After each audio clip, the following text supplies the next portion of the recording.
you for giving me the opportunity. My name is the president of the Student Teacher Association, Gambia College, now University of Education, the Gambia. My question is, after mentioning challenges of limited ambassadors to represent Gambia outside, what strategies is your ministry putting in place in ensuring that we have more embassies for Gambians to be well represented outside and also their welfare improved? Thank you. Thank you. The young lady at the back in black. Yes, there. Thank you. Thank you so much. Greetings, Honorable Minister, and all protocols duly observed. My name is Honorable Sarata Sisa, former Speaker, Children's Parliament, and currently I am finally a political science student at the University of the Gambia. So my question would be, how is the Gambia positioning itself to protect its sovereignty while still meaningfully participating in global diplomacy, trade, and development partnerships? In other words, how do we make sure we stay independent and true to our national priorities while still actively engaging with powerful international actors and institutions? Thank you. Brilliant. Thank you. Thank you very much. We'll come back to the minister and his team to answer the questions. It's up to you. You decide who answers what. There are 4 questions, 2 from this end and 2 from this end. Thank you very much. I don't remember the name of the first person. Huh? Sali Jaju. No, that was, no, in fact, can I answer your question? Okay. Yes, thank you, Sally, for your question. You know, I mentioned here that in countries like India and UAE, when they recruit from the civil service, and you have to sit you have to sit an exam to get into the foreign service. And after getting there, you have an additional training. Unfortunately here, we do not recruit directly. People are recruited through PMO and are posted to the foreign ministry. In some cases also, we have people who are appointed, who are political appointees. And I have nothing against political appointees. Some of them are doing extremely well. I think when you are appointed as based on the discretion of the head of state, you should make sure that you are worthy of that trust. Unfortunately, some of them go there and think they are entitled and become even a stumbling block in some of our embassies.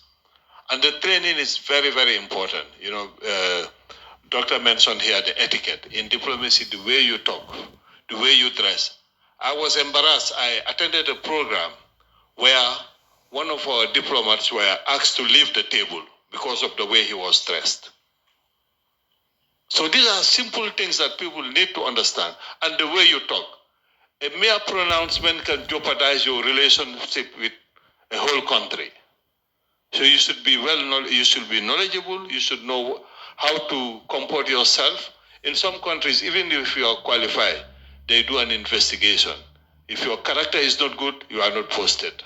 These are all things, these are things that I think in the future we need to work seriously on it. Because we have faced some embarrassing situation where, in fact, in some of the diplomatic schools, they are mentioning these cases. Sorry to say, where an ambassador fought with a protocol officer. And a Gambian was attending that course in Malta. They said they don't want to mention the country, but she knows they were referring to her.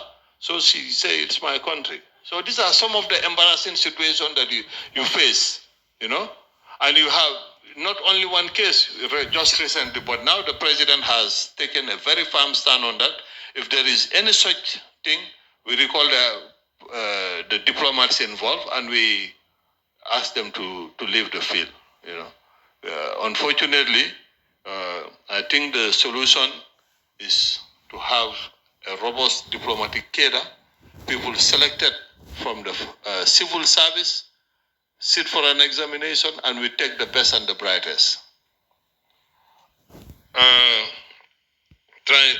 Amadou Jabate asks how we can bring EU more embassies. You have a German embassy. The German embassy is here in the Gambia. And in fact, we are also working hard to open our own embassy in Germany based on reciprocity. But this is the sovereign decision of those countries. We have no influence on that, And people, everywhere life is hard, and people look at also the benefits and the financial implication before they open. Now, many countries, in fact, are closing down embassies and getting one embassy to cover several embassies in Africa, based on the strategic importance of that country. I think Gambians also should be aware of that. We usually like to say that we are a sovereign country, but sovereignty is expensive. And there are things that when you don't have them, you should know your position. Not all, well, we'll say all countries are equal, but we know that in reality you are not equal. Yeah, that's the reality. But when you go to the General Assembly, we all have one voice, but we know in terms of, sorry to say, there are small countries that are punching far above their weight because they have the resources. We are lacking those resources. And you have also the French diplomatic antenna, and we are working with them. And I'm hopeful that in the very near future, it will be upgraded. We've also been approached by the Russian Federation to open an embassy here in the Gambia. And you have also the Spanish consulate. The Sovereign Order of Malta just opened an embassy. So we are working to Hassan Bojang to open more embassies. They are very expensive. And that's why we have to be very selective about the people we are sending there. And give them the resources also. It's not only about opening the embassy. You should give them the resources to work. Because when you open an embassy and the ambassador does not even have mobility, how do you expect him to work? These are some of the challenges. When the ambassador is struggling with his rent fees. I was ambassador in New York. Sometimes they will cut my electricity. I had to pay. And in that cold weather, it can be very embarrassing. But sometimes because of the bureaucracy, things will be delayed. And out there, they don't understand that. Because what they think that all embassies, when you are not in the embassies, people think that life is very rosy there. But sometimes ambassadors face serious challenges. But thanks to the ingenuity, they're able to cover it up. I always tell my staff that we